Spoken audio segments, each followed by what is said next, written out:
ketdi. Siz arz qildingizmi? Ha, men qildim. Siz saranglab qalmag'ansiz. O'zingizdan qaynanasi soqchixona tutib berdingizmi?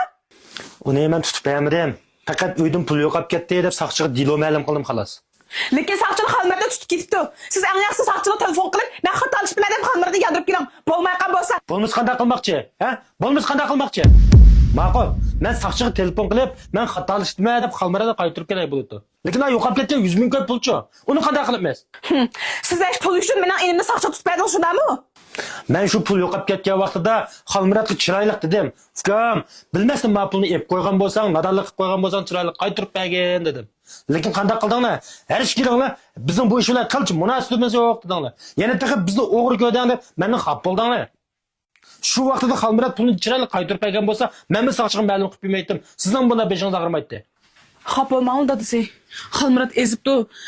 Uning bir qitim fursat berib uni qaytarib kelib ma'qulmi? Undaqda 100 ming ko'ra qaytarib bersin. Undan ekansak bo'ladi uni. U pulni qaytarib bergani bo'lmaydi endi. Xalmarat u pulga mashina olib tursa. Nima? Mashina olib tursa? İninizde xil yürek yo'qinab qapti. Esingiz bormi? U 100 ming qo'ydigan bizdan 2 yil tirishib yiqqan pulimiz avo. Men xalmaratni o'zimning inisida ko'rib, mushu uyda oshtamog'ini berib, yotqizib mishada. Ham xirojni berib, ajna muammo qilyapsam, endi bizdan pulni o'g'irlab, majnaga qo'yibdim avo. Eng yaxshisi 100 ming pul qaytarib kelsin. Bo'lmaydigan bo'lsa, soqchini qanday bitirib qilsin eringizda. Mening yuzimni qilmaysiz shundami? Sizga endi obdan yuz berdim bu Maryam. Eng yaxshisi 100 ming chiroyli qaytarib kelinglar miyaga. Bo'lmaydigan bo'lsa, xalmaratni soqchiqandan chiqarmay ketib, ham xil qilib qolmang. Bizga er xotinjimi? Elimni soqchiqanaga bir tutib berganingizmi, yuz berganingizmi? Meni siz shuncha do'ch chaqlamsiz? Voy, qanday tishliqmi? Tishliq. Bu Maryam telefon olmadimi?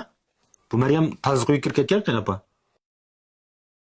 Yo'q, biroz dishib qolmadi. Xotirjam bo'ling. Xalmaratmi yaxshi? Yaxshi turyapti. Ma'qul qanapa.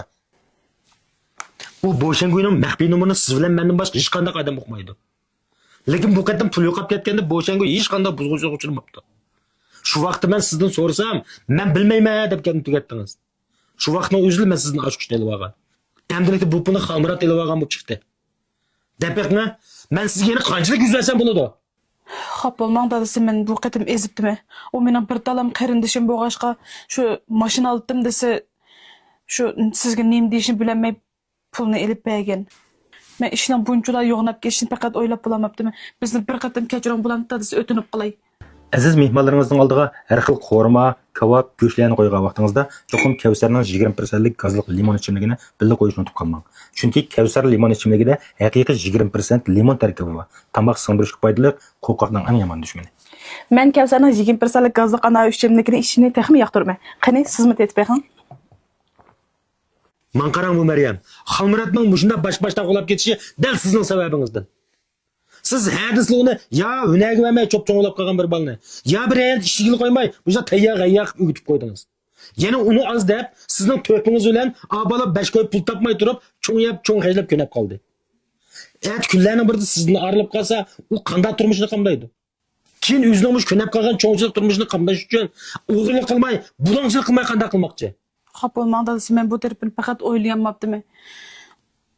Bir qatim kechiring ma'qulmi? Yana sizmi bor? Bir oil deganda erbil ayol bir niyatda bo'lmasa bu yerda barakat bo'libdi. Men shuncha tirishdim men. Lekin faqat Allohga basam bo'ldi. Mana bugun sizning to'pingiz bilan 2 yildan buyon topgan tagimizdan biroq arilib turdi. Mushuma turmush. Sizning nazaringizda men oila bormi yo'qmi? Men azaldan sizning qarindoshlaringizga ham ota-onangizga kuyinishingizga qarshi turib bormadim, ham qo'llab keldim. Chunki mening ota-onam ham qarindoshlarim bor. Lekin siz menda yurib mujna ishqisiz bo'lamda.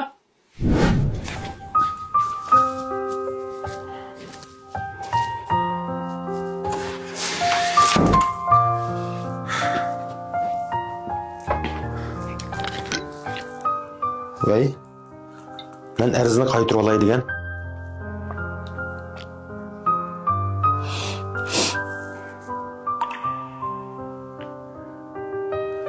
Men sizga yana bir qatim ishonay. Lekin unutib qolmang. Bu sizga berilgan eng oxirgi qatimliq fursat.